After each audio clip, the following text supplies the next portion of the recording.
Hello everybody, this is Angel Baby 357, also the girl with chickens. So I promised yesterday I would come back out and show everyone my beautiful fort that I made to protect against hawks and such. And this is it, nothing fancy. Just a nice pile of logs I had from a tree that fell down. So this is my fort, the chickens like to go in it. We've got some nimble sticks on top just so that it's harder for predators to go in. And then we have the logs stacked a certain way. So there's one on top, one on the bottom. And it may look like I missed some in the between, but I didn't. Hello, Rex. Good morning, my big boy. Yes, I could see you. You don't need to peck me for me to know you're here. Oh, you're so freaking cute. You're crazy, but you're cute. Yep, you're crazy, rooster. No, you don't need to eat the camera. No, you don't. Oh, Zoe says hi. Good morning. Good morning. Good morning, everyone. And, of course, my chickens come to see what I'm doing because they're super friendly. Good morning, Blue. Yes, Rex, I can definitely see you there. You do not need to peck at me. I have no food hiding in my pockets, I promise. Alright? So, it's a little cold this morning. I've got a hoodie on. If you can't hear me very well, that might be why. It's 32 degrees, which is cold here. So, this is the front of the fort. There's a nice big gap here for turkeys to get in. And was that a snowflake? Yes, it was. Nothing fancy. I built it around a few trees. See, we've got an old vine here, some trees, more trees, and we have a ton of sticks everywhere because of a tree that fell previously. And this is the other side of the fort. Bigger gaps for the chickens to get in. But it makes it harder for predators to swoop down and take them, even though I have owl string and fake owls everywhere. But we can't really enclose the property because, little lady, because we just have too many birds to do that. We have a half an acre of land. Don't do it. So, do you want petting? Is that what your problem is? You want me to hold you? You're so spoiled. So, this is little lady. Say good morning. She likes to be pet. She's my little princess of the flock. Hello. Sup, Kevin? His name is Kevin. This kid that comes to visit the turkeys decided to name one, and I told him that he could adopt it. So he comes over to see his turkey named Kevin. Right, little lady? And that's her boy. Good morning, good morning. And that's Big Boy, that's Prince. And then we have a guinea over there showing everyone who is the boss of this house, but he's not the boss. So this is our fort, just a bunch of sticks, a few trees in between. And if you do not have trees to build a fort on, you could take sticks like this one. Right there. You just make sure it has a nice pointy end, like that one did. Sometimes they break like that.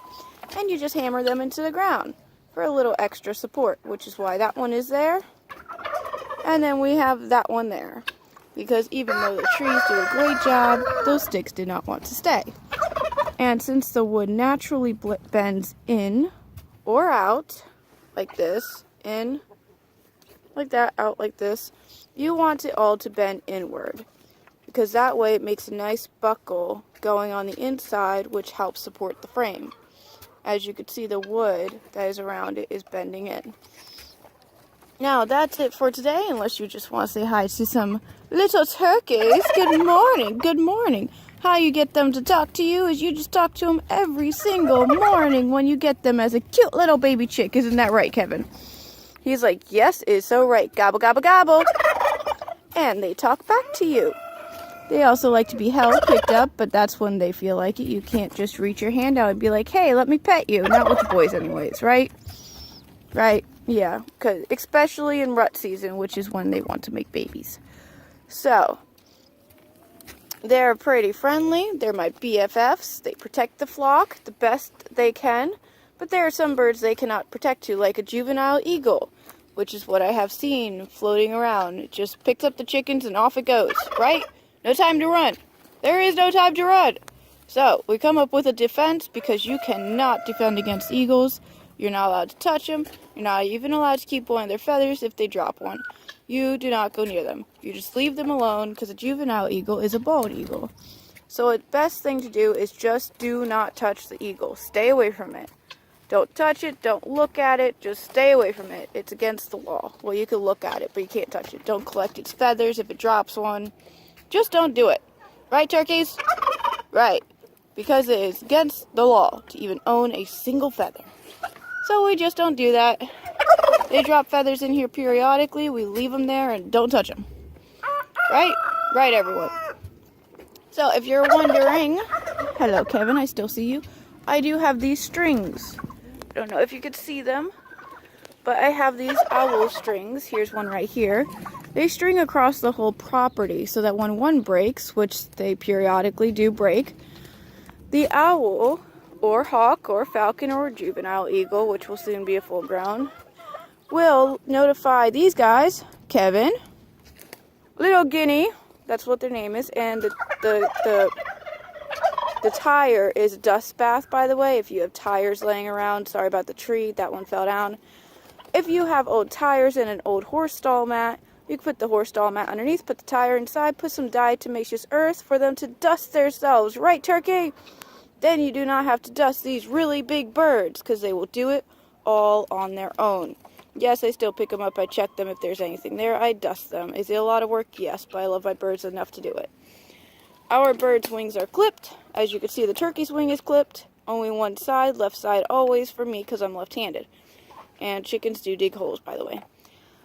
I clipped their wings because we were going to go visit the neighbors during hunting season.